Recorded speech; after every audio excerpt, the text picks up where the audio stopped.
Hey there, everyone. Welcome to the Inclusion Solution Live. I am your season 6 host, Mareisha Reese. This season is from MEpower to MEpower, BIPOC Leadership Conversations. I'm so happy to have you here on this journey with me.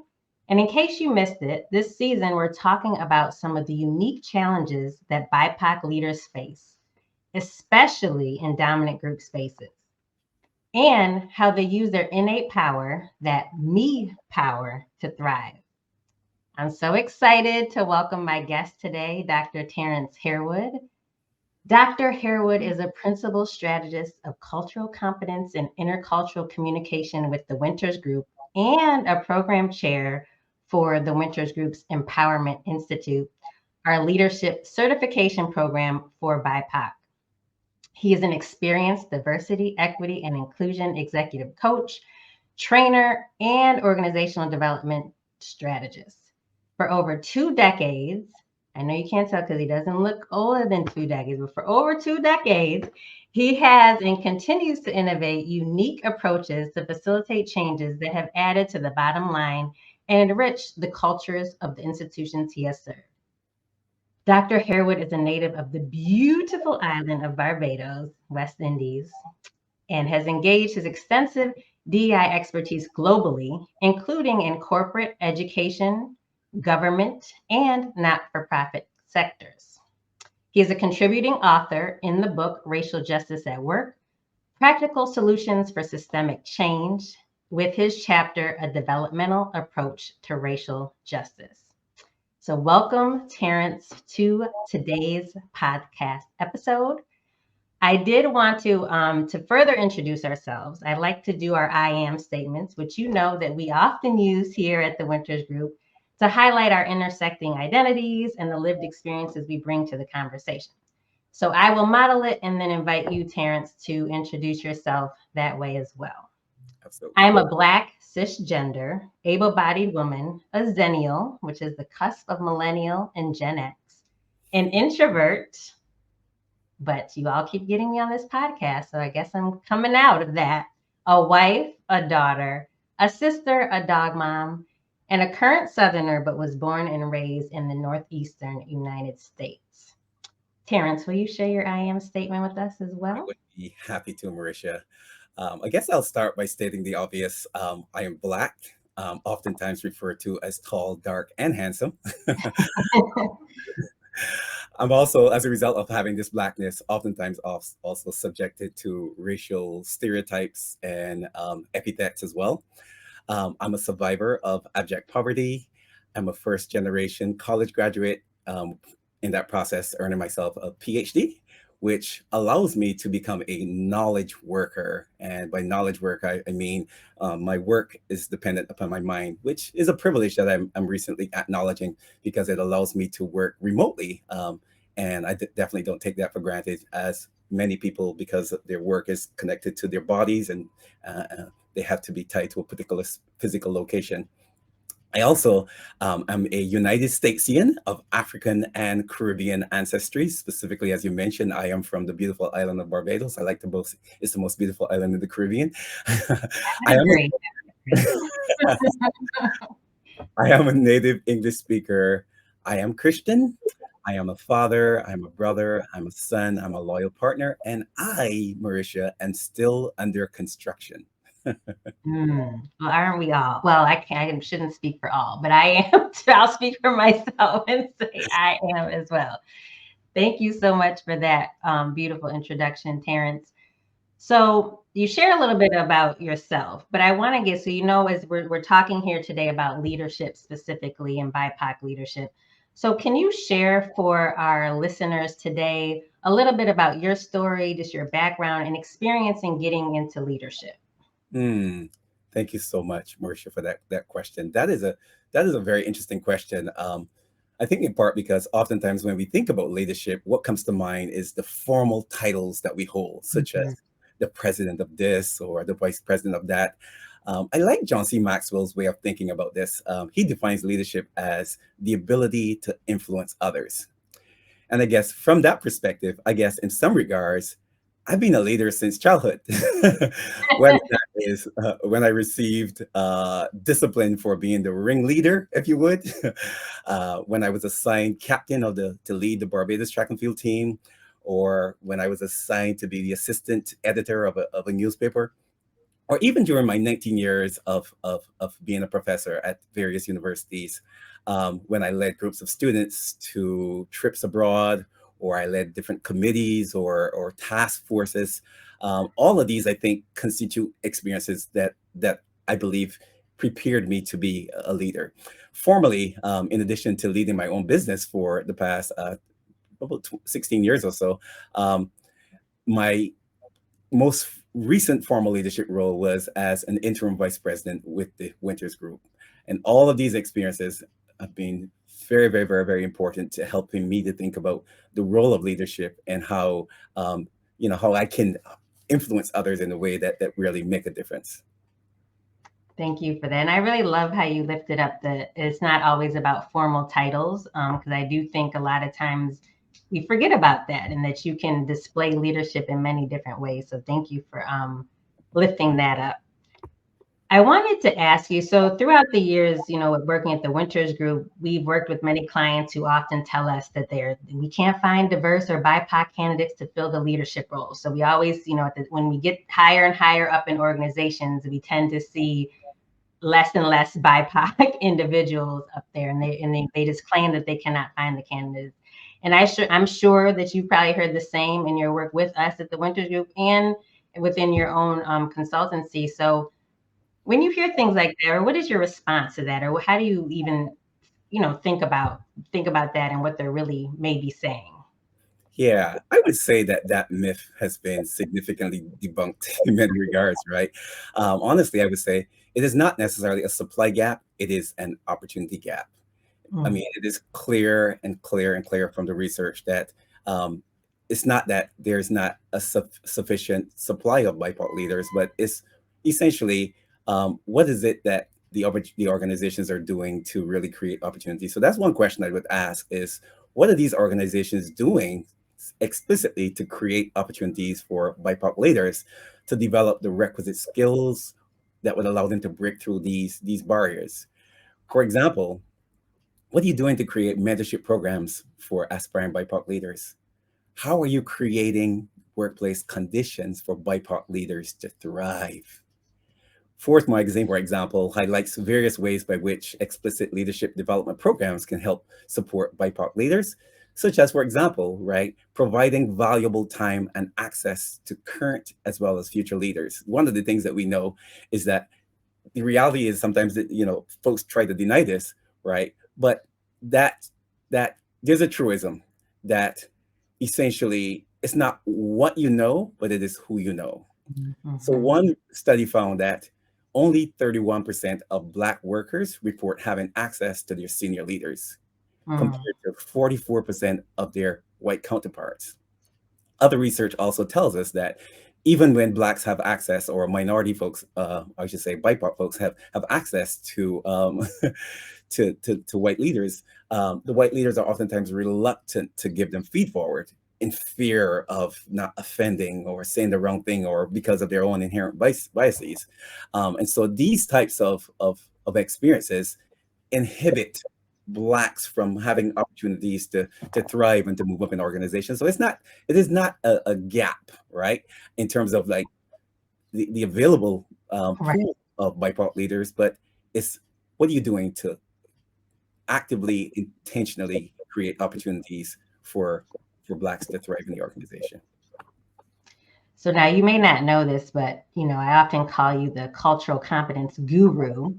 And so, what you're sharing now is having me think too. And you said this a little bit as well, that, so what do you think is missing? Is it their lack of cultural competence, not knowing how to, or is it more because I know people that I'm more comfortable with people that look like me, that think like me, so I'm going to gravitate there as a person to mentor?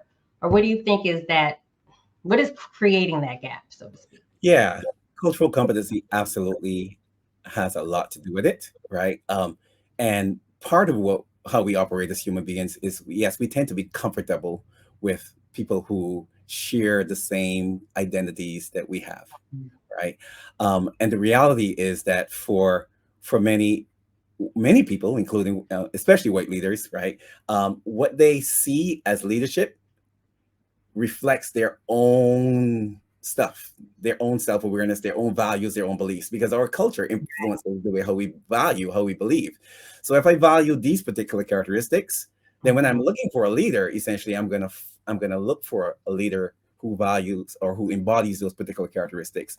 And so I think part of what is missing is, and important as we think about creating spaces for BIPOC leadership, is that it has to start with leaders changing the way how they look at things.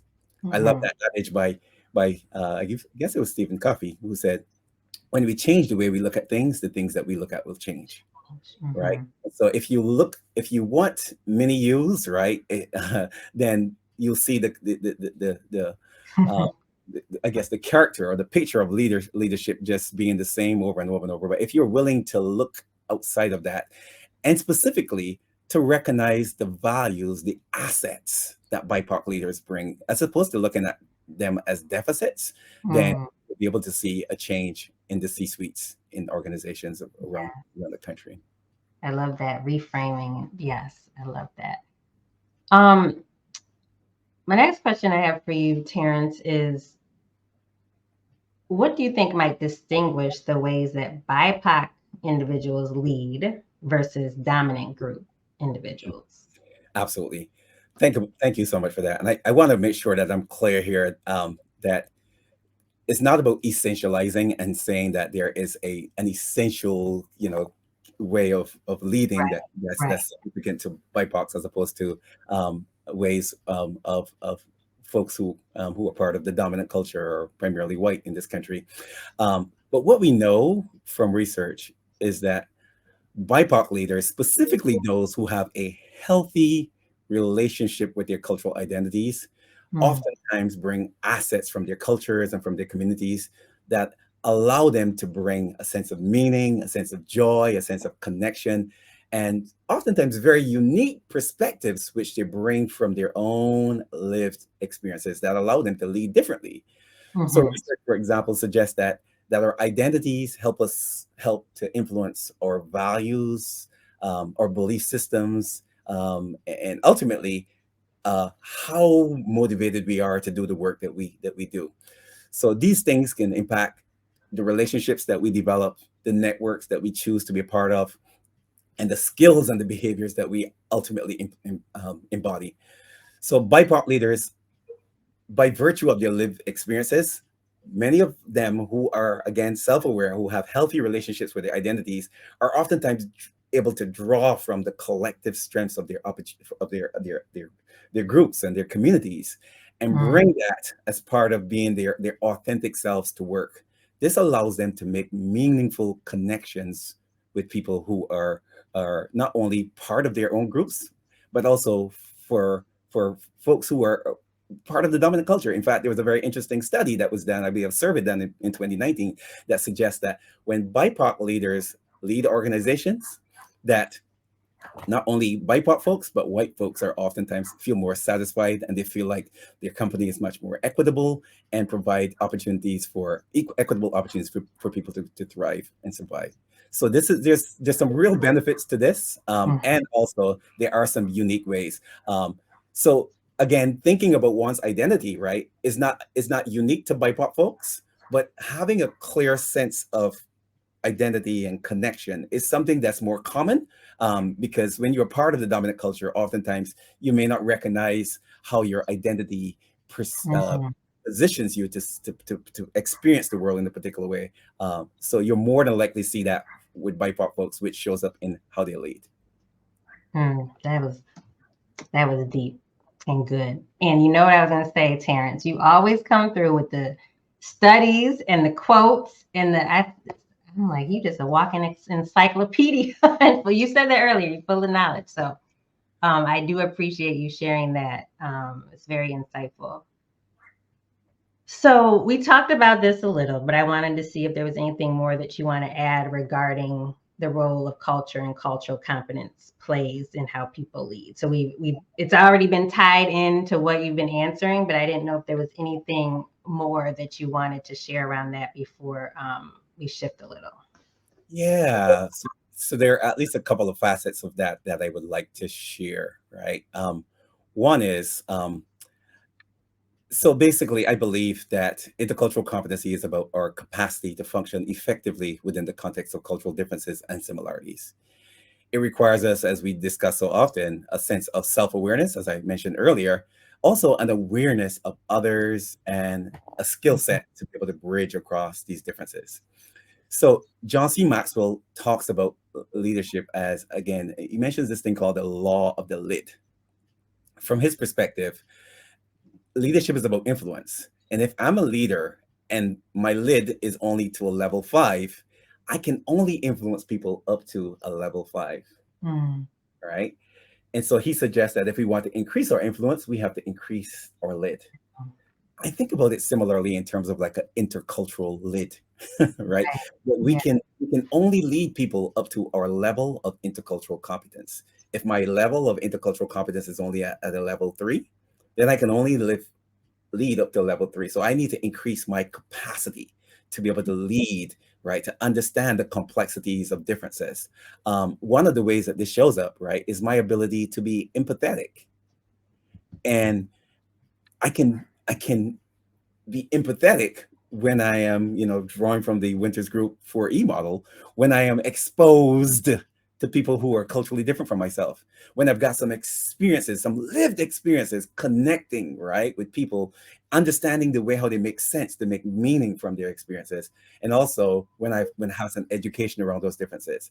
And so BIPOC folks, by virtue of having to live alongside others, typically, or work alongside others who are culturally different from me, are more likely to have that exposure. They are also more likely to have that experience reflecting and trying to think about. And so Mhm. therefore, they show up and they show up and they lead with empathy in mind, which is a very important. We talk about it as a soft skill, right? But it is a really difficult one to develop. And so that empathy allows them to connect, right? Empathy, as Brene Brown talks about, is connection. Mhm. Allows them to connect meaningfully across differences with folks, not only other BIPOC folks, but folks who are part of the dominant culture as well. I love that the increase our lid. And you said that was from John C. Maxwell. John C. Maxwell, one of my mentors, unofficial mentors. I love that. Um, so what do you think is the value or what are the advantages of valuing different leadership styles that are culturally determined? Yeah, thank you so much. So there's a framework that I just stumbled across a couple of weeks ago. It comes from Frances Fry. She talks about the trust triangle. Essentially, she describes these as critical components for developing trust, right? Trust is a very important aspect of leadership. If I don't trust you, then Mhm. it's going to impact a lot of things, right? Not only my relationship with you, but also in terms of like my willingness to give my blood, sweat, and tears, for example, right? Mhm. Um, Mhm. and these three critical components is, first of all, one, can I see you as being empathetic, right? Are you empathetic? Do you have the capacity to see the world from the lens that I see it? Mhm. Mhm. And if you don't have lived experiences, right? If you don't have the capacity to connect because you haven't had that exposure, experience, or education, then it's going to impact my ability to trust you as a leader. The second component of that is logic, and there are two components of this logic. The first part is the sense of your logic, right? First of all, does it make sense? The arguments that you're making, how you're framing things, is it something that is meaningful, that makes sense to me? And then Mhm. the second part of that dynamic is how you're able to communicate that. So there's also a cultural component to communication. Yes. Some people are direct communicators, for example, and for them it's about oftentimes about task, is about just getting to the point using all these facts. Some folks are indirect. So the more interculturally competent you are as a leader, the more you can communicate in a way that is meaningful to your audience, right? And then the third part of it is authenticity. How authentic you are. Are you bringing your full self? Are you who you say that you are? And if for me, part of that authenticity means being able to be aware of your own identity, Mm-hmm. aware of how it may garner you some privileges, or it might, on the other hand, cause you some to be a target, right? If you are not aware of my identity and the importance it is to me, and therefore how it might impact how I show up for work, then it's going to be hard for me to see you as authentic, and therefore it's going to be hard for me to trust you.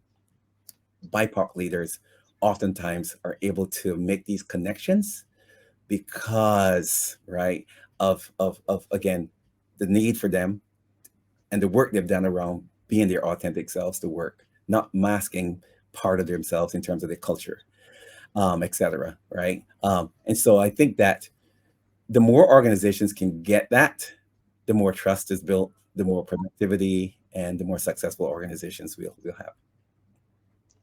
So I know, we're talking about BIPOC leadership, and the Empowerment Institute is for BIPOC leaders or aspiring leaders. But you have me thinking, just as you talk about the awareness of identity, and we know when we and you've touched on this as well, that the dominant group is often not doesn't think of their culture, think they have a culture, not aware of that. So so I just want to ask this question,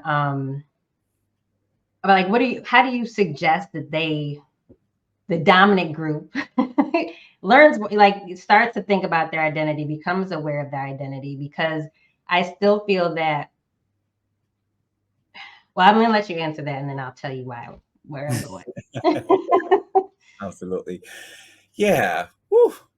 I think if I had the answer in terms of like how, that boy, that would be I'd be a millionaire, Right. Marisha. Yeah, but I think that, it is something that is critical, right?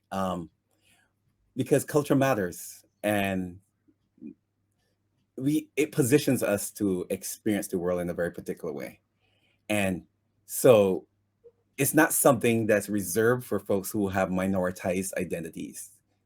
Culture is something that folks Mhm. from the dominant culture, they have as well, right? And so the more that they can become self-aware, the more it will increase their capacity to recognize, oh, I have a culture, and this is why I value this. This is why I look for these particular characteristics. This is why I behave, why I communicate. Oh, and now I can recognize also that others, by virtue of their differences, may have a different way of, valuing, behaving, communicating, etc.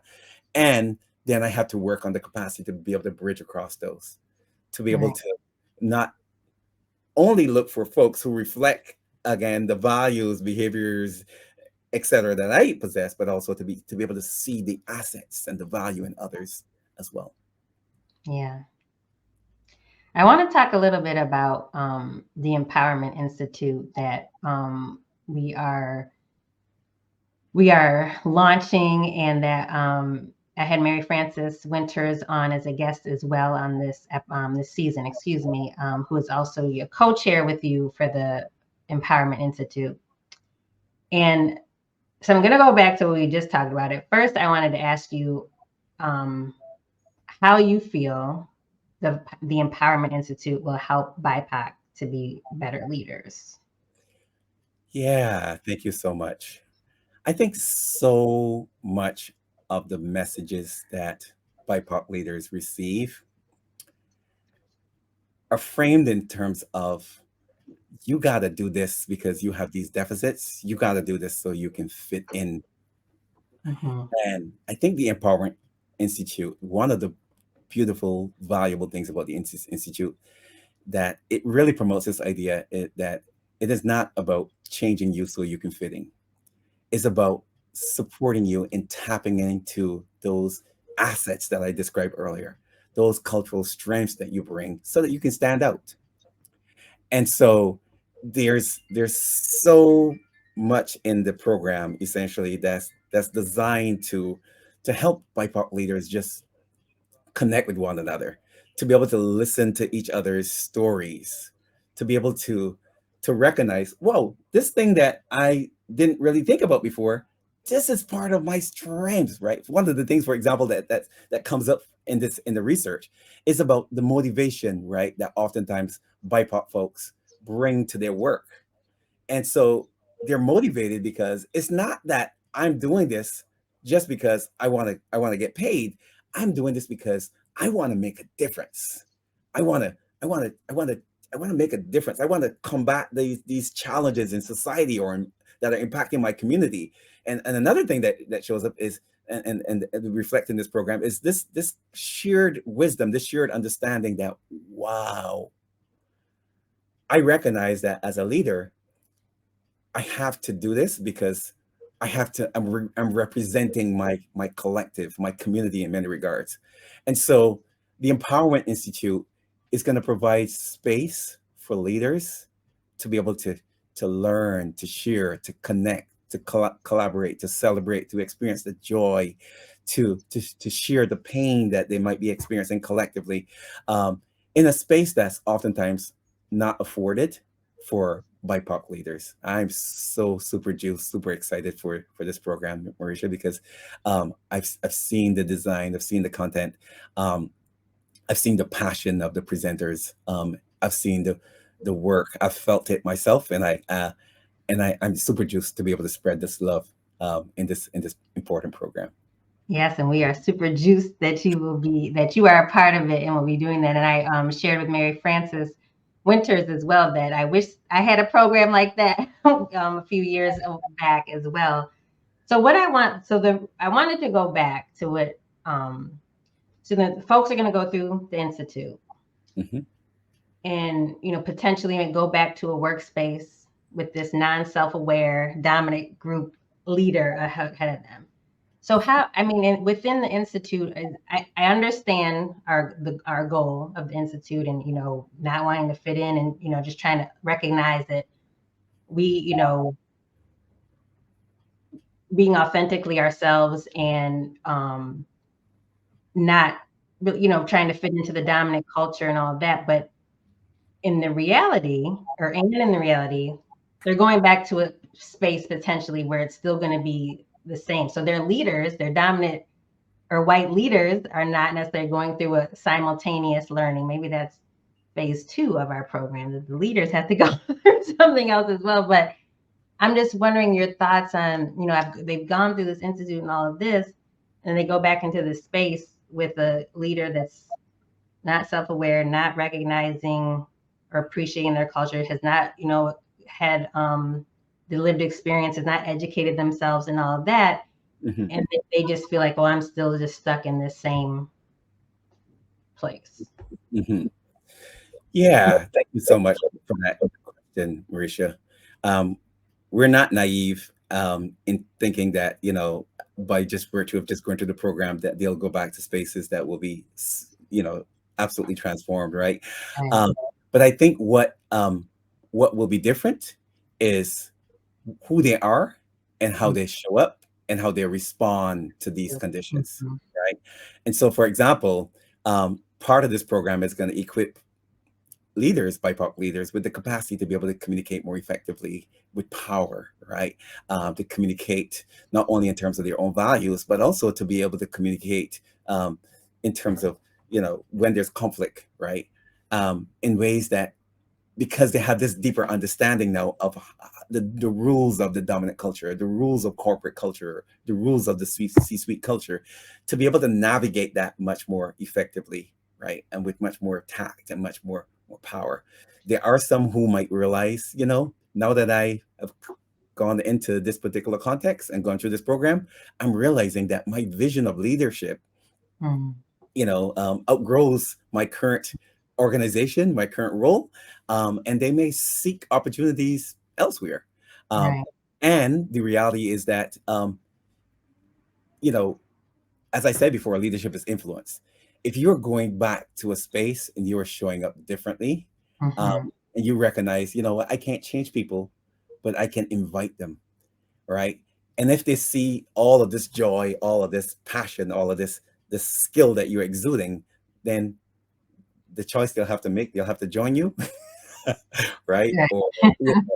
Or stay stuck. But you get to influence still, you know, either directly in terms of having a formal position, but also or otherwise indirectly, because you can also serve as a motivator for others who may have had um, the same miserable experience before, but now who feel like, wow, look, he's coming back to this space, but he's still exuding so much joy or so much passion, or she's exuding such, you know, such excellence. I want some of what, you know, what you have. And so you will still influence in a way that may not necessarily be in a formal way, but definitely also based on how you show up differently. Yes, I love that. Thank you. Thank you. And my as we wrap up, I have a question. So as you know, this season is Empower to Me Power. And we defined MEpower in our trailer for this season. And Mary Frances Winters kind of coined that for us, I guess I'll say. So she, didn't really like empower. And I know we have the Empowerment Institute, which is fine. But when Hmm. you think about empower, it means, someone is giving you the power. Hmm. So we want to be able to, give ourselves the power. We don't need someone to give us the power necessarily. So that's what the me power, how that came to be.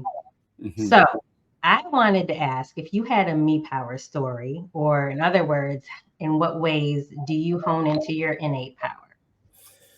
You know, Marisha, thank you so much for that. And this is a long story, but I'll try to make it as succinct as possible.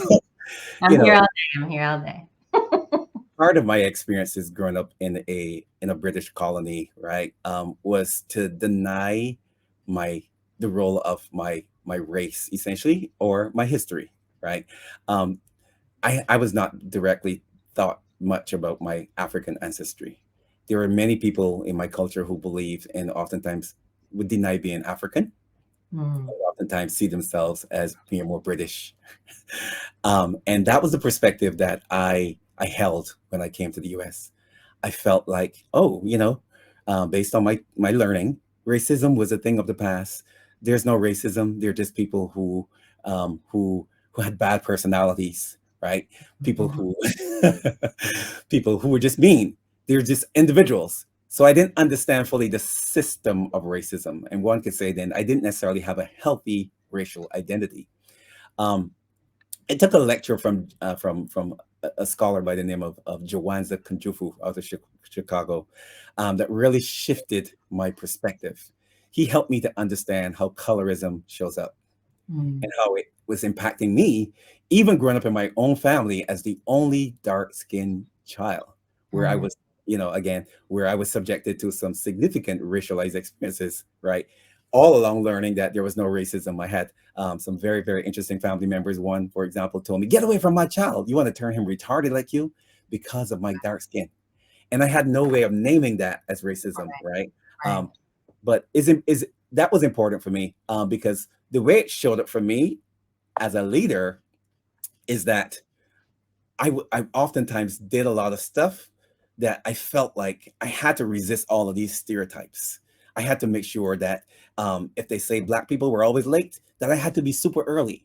And what happened for me, Marisha, is that I succumbed to oftentimes described as stereotype threats. I Mm, remember, for right. example, that you know, because of that particular stereotype, I would get to the office at 6 o'clock on, you know, every morning, 6 a.m. I was the first person Mm, on campus, right? Because I didn't want to be perceived as the black right. professor who was always late. My class was at 8 o'clock. So I would be 2 hours early, first person on campus. And can you believe, Marisha, that quarters of eight, it's time to head up to class. I start to grab my things. All of a sudden, you know, I'm like, where are my keys? Where are my notes? Where's my computer? I would actually sabotage myself and end up getting to class late anyway. Mm, It mhm, took me having to kind of just reflect on those, right? Having to really think about the ways that I was showing up to basically conform to an image of the dominant culture. The ways, for example, that I would play nice, that I would mute myself the way how I would suppress part of my identity because I wanted to make my students and other faculty folks feel comfortable, right? And so part of my MEpower story is how I had to let that mess go. In fact, Mm. right now, I don't even want to be called nice. Nice, why? Because I am making you feel comfortable, or I'm Right. communicating or acting in a way that's consistent with your expectations of me, right? And so I get the the challenges with that, but and so my empowerment story required me to become more self-aware, to recognize ways in which I was again suppressing important aspects of myself in order to make others comfortable. And I believe that I'm a much more effective leader today as a result of that empowerment. Thank you. Thank you so much for sharing that with us. Thank you. I really appreciate that. So, Terrence, we are coming to the end, but before I close this out, I did want to ask, is there anything you wanted to share? And you're like, Mareisha did not ask me this, and I was waiting to be asked this so I could share it. Is there anything before we close out that you wanted to state or leave us with? I, Marisha, I might have shared this before. I'm just going to double click on it because I am so super excited for the folks who will be part of this program. I'm looking forward to being in community, to build relationships, to learn the stories, the pain, the joy, to watch the relationships that are going to be developed, the knowledge, the skills that are going to be developed, right? And the continual mentorship. There's so many things I'm super excited about. Wonderful. I am super excited. We are all super excited about it and cannot wait for it to happen. And I thank you so much, Terrence, for being here with us today on the Inclusion Solution Live podcast, from Empower to MEpower. This conversation has been rich and fruitful, and I've taken lots of notes on my. So that's what I was doing over here. I don't know if you're like, why does Mareisha keep looking down? Taking all the notes, all your statistics and different quotes that you shared were very, very helpful. So thank you again, Terrence, for joining. And that Thank is a you. wrap for this episode, from Empower to MEpower. Please join me next time as we further explore the differences that make a difference when it comes to BIPOC leaders. And until next time, stay me powered. Thank you. Thank you.